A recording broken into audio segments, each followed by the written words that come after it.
Okay, believe it or not, this is the way the factory installed the propane tank and regulator. The hose practically coming outside the compartment and making as tight a bend as you can imagine. The door would actually make contact with the hose, and then when you closed it, it would further crimp the hose, and the hose was cracking, and it was not a good deal to have this like this sticking out. So when we had the camper back to Travel Light, having some other repairs done, I asked them if they could remedy that, possibly by simply moving the regulator back further.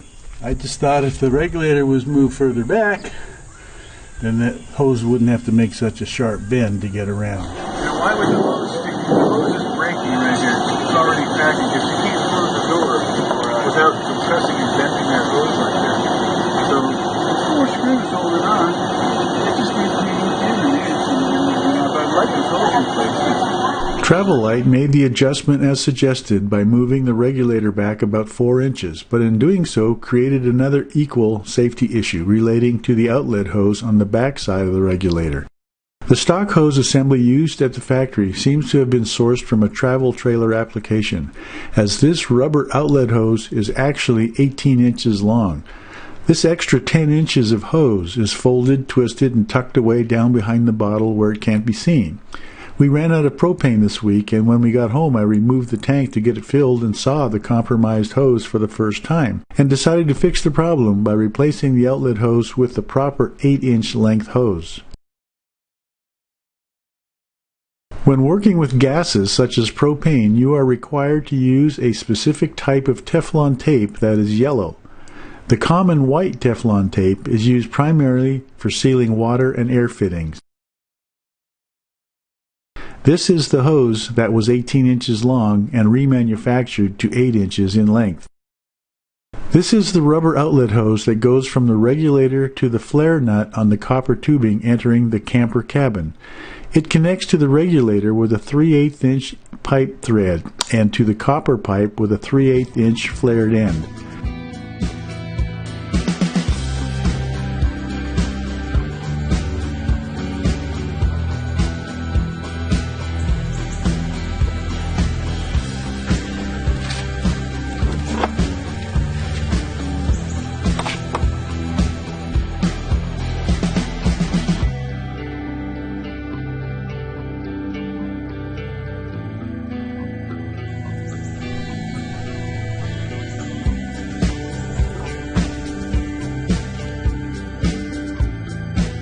The inlet hose goes directly into the front of the regulator, which points the hose at the back side of the door, as before. I added this 90-degree 3/8 inch pipe threaded brass elbow to direct the hose downward and inward towards the tank.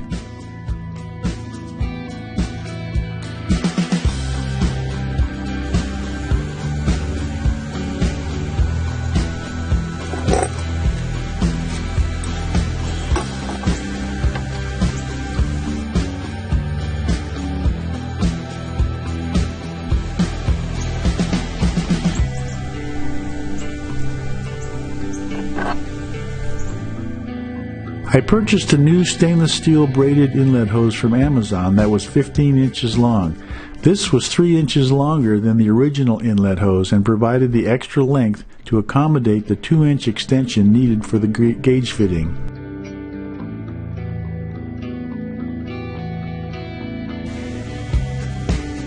I always wrap the tape around clockwise so that as you thread it in, it holds the tape in place.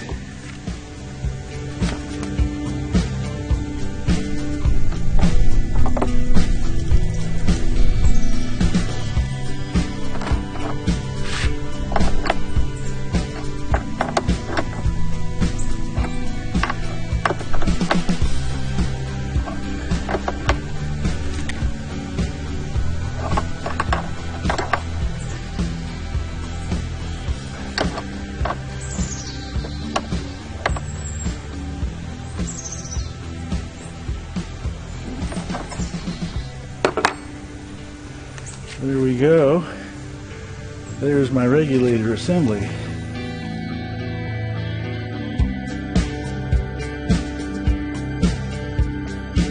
This short 8-inch outlet hose now makes a gradual bend directly to the flare nut on the copper tubing.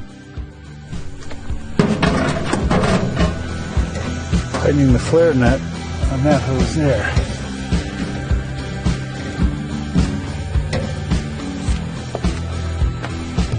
Sorry if I'm in the way. Okay. I also added a cable clamp to secure the hose end and flare nut.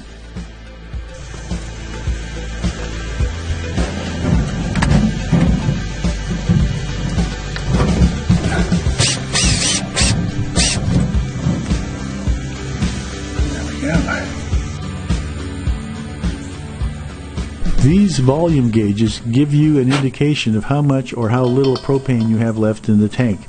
They are about $15, available from many retailers.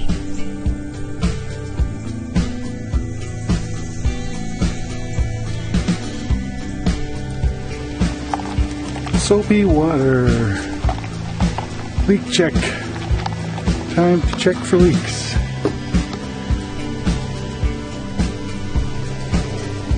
Valves open.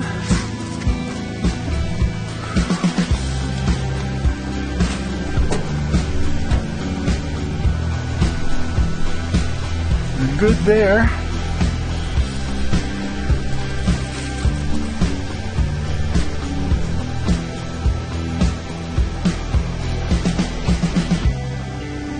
Good there.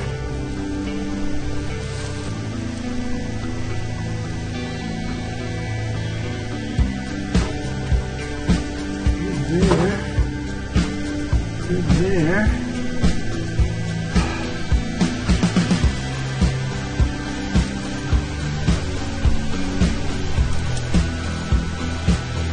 Good there. It looks like we're good. I guess I'm blocking it, aren't I?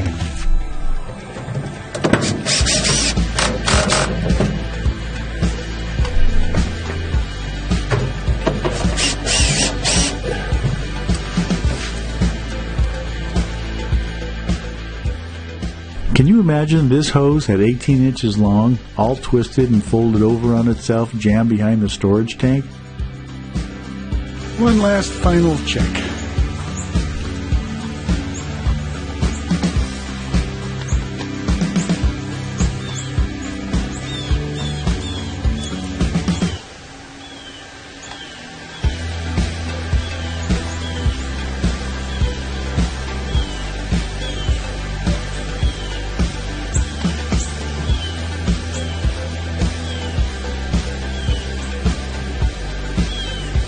No bubbles anywhere.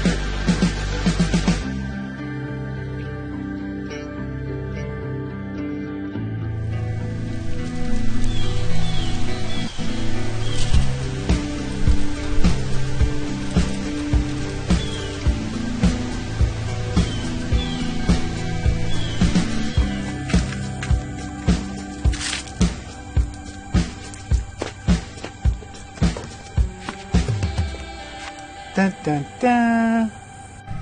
That propane system is fully functional again.